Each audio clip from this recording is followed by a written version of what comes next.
you. I'm upset that I didn't get Shawn Mendes as my intro music. Because if you watch the show, you know that I have this like kind of creepy obsession with him. He's 20, I had to check because anyway. Thank you so much. I feel really, really honored to be here in the company of you.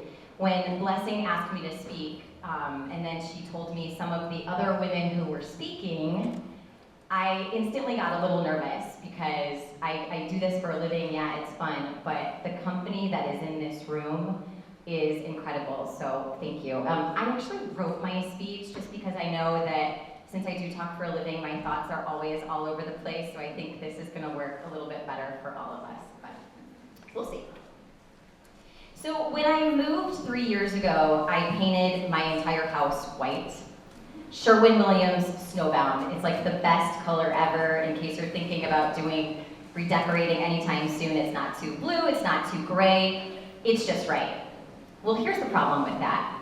I now have a 4-year-old who loves to color and a 1-year-old who doubles as a mischievous little terrorist meatball. So every day I ask myself what the heck was I thinking, and I do blame my husband for the color choice because he was pushing it hard, but seriously. My daughter Lucy is really into treasure maps, so I'm finding these little like X's drawn all over the walls. And Swin is a total boy, and so he's climbing and falling and denting, and there are dirty handprints and chunks taken out, and every boy mom in this room is nodding because you know exactly what I'm talking about. So here I am, quite the perfectionist since first grade, buying Mr. Clean magic erasers in bulk, and trying to keep the walls Sherwin-Williams Snowbound instead of Sherwin-Williams Barcelona beige with X marks the spots everywhere. And here's the analogy. Yes, my white walls don't always look so perfect, but man, what a story they tell. I've got something to say about each of those marks, stains, handprints, and X's. So why am I wasting precious time constantly scrubbing away or trying to cover them up with a pretty print from Minted or a piece of furniture? They're messy, yep. But those walls say something about my family, about my home, and about me. I do it, and I think, and I know that we all do it. We want to feel so put together so that our friends and our coworkers and our mothers-in-law, God bless them, and our Instagram followers can think so super highly of us and remark in amazement, wow, she does it all, how? But my messy walls represent the reality of this season, my current season of life. I'm a working mom with 2 awesome kids who are creative and energetic and full of life, and guess what? I would rather be doing something more intentional than keeping my walls clean to show off to whom? I don't know. Can we all just stop trying to impress people with our attempted togetherness? It's freaking exhausting, isn't it? I think so. My walls are a little messy, and I am a little messy. And when I first came in, someone mentioned this to me. I just saw you, here you are. If you listen to Mojo in the Morning, you may have heard me completely lose it on the air a few months ago. And lose it might be a strong word. Thanks, I opened up, Carly. That's what I did.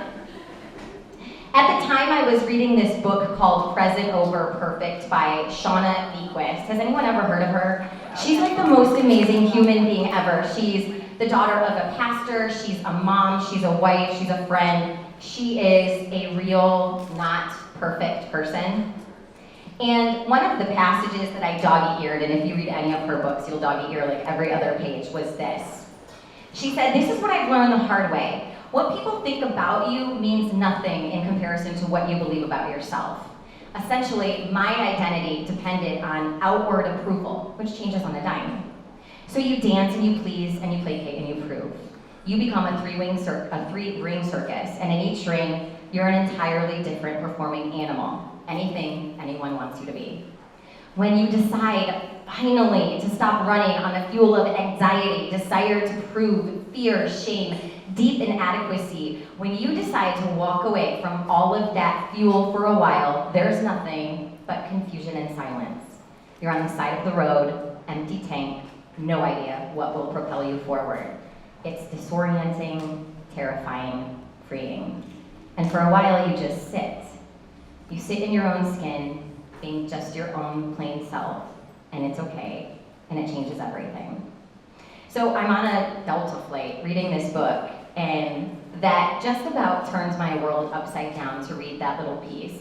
And I thought to myself, okay, I want to bring some positivity to my morning radio show because we do a whole lot of talking about Kanye West and Tinder and poop every day. You know this if you listen. And so I brought this idea to the boys, Mojo and Spike, and our producers.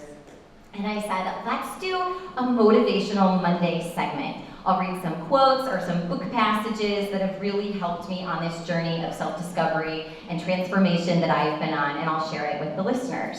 They love it. We go live with it, and I start talking about the rough year that I've been having as the basis for this positivity segment that I wanted to create, and I didn't stop talking.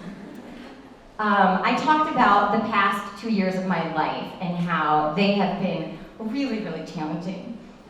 And I talked about how I've struggled, and still am very much struggling, by the way, with my purpose, my identity, my role as a friend, a sister, a mom, my marriage, everything. I have had the lowest ever, truly. And I confess that going to work on certain occasions and trying to be perky and a voice that people listen to try to cheer up on their way to work or school, wherever they're going, it was really, really tough. I felt so inauthentic. But I had realized that this was an opportunity to really grow and figure out who the heck I am.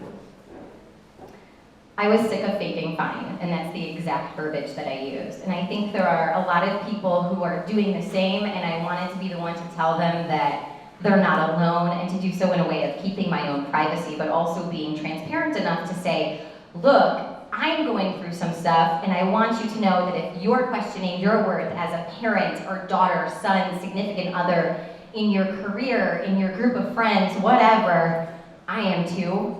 And I may look and sound like I have it all together, but I don't.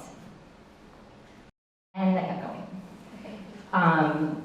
I needed to get it all out, and I do live my life with my listeners. So even though I couldn't see them, I knew that they were listening, and that was terrifying and freeing all at the same time. And I know I probably said too much. There were members of my family that thought and still think I'm crazy, and they remind me for sharing all of that stuff on the air with, I don't know, 1 million people in Detroit and however many listen to the iHeartRadio app. But you know what? I took off the mask that I had been wearing for so long, and it felt really darn good. That little girl who started feeling the pressure to be perfect on the first day of school at Park Lane Elementary in Grosse Ile, Michigan, was all of a sudden lighter and clearer and honest and real. And I was really proud of myself in that moment by taking off the mask. Perfect has become such a dirty word to me. I call myself a Republican. No, I'm not going to tell you if I'm Republican or Democrat, by the way.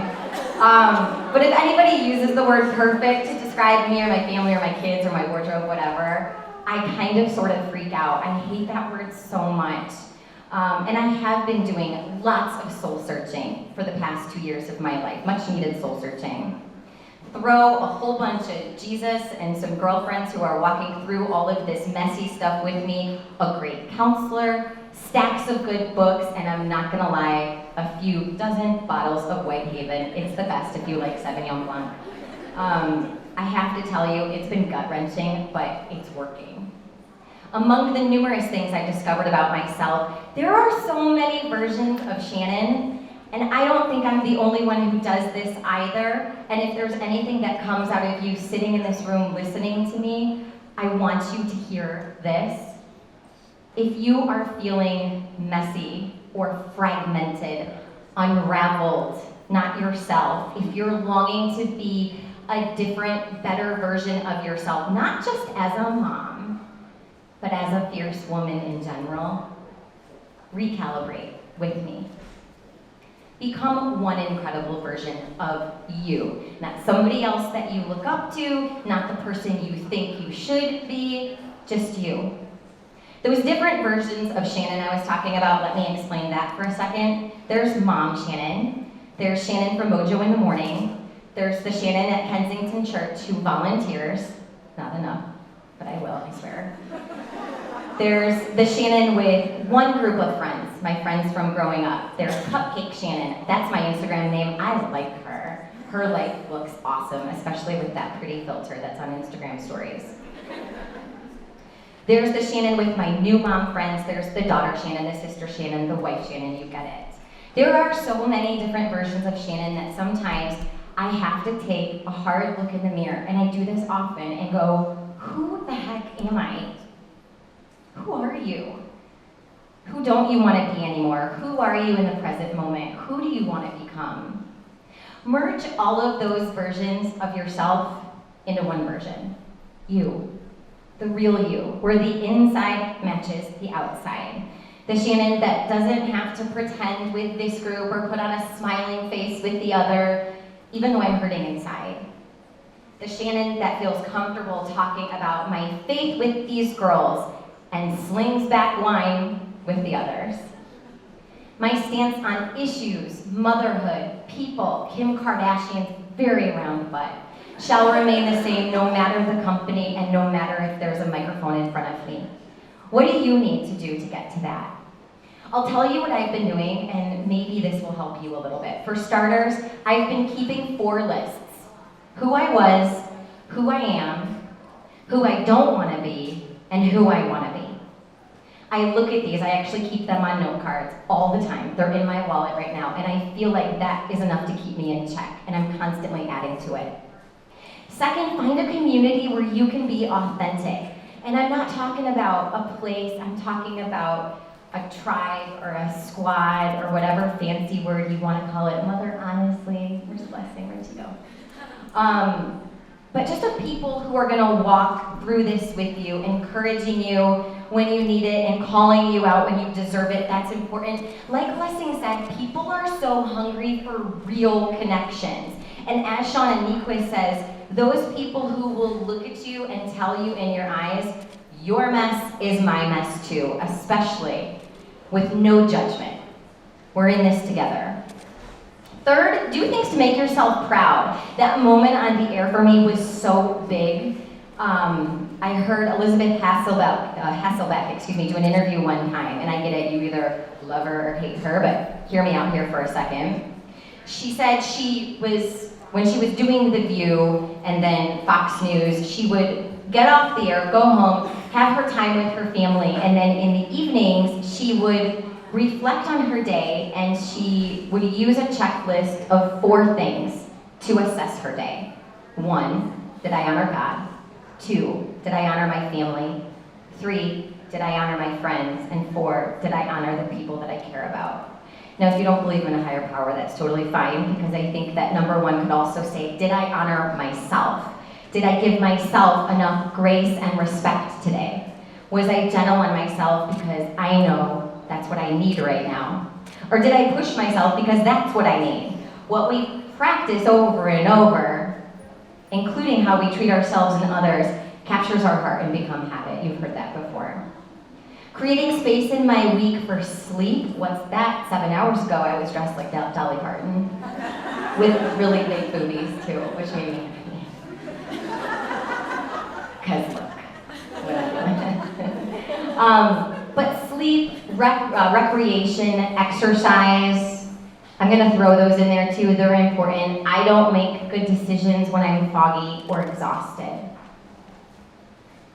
And while doing all of this, I feel like it's so important to find peace and contentment and gratefulness with your current situation, whether good or bad, with whatever is going on around you. And I know that's super hard, but that's also an important piece to this. And so at some point today, and it doesn't have to be here right now, but at some point today, even if you're laying in bed tonight or laying next to your baby as you're putting them to bed tonight, I just want you to take a moment and close your eyes and imagine the best version of you possible, because that's really who you are. So go be her.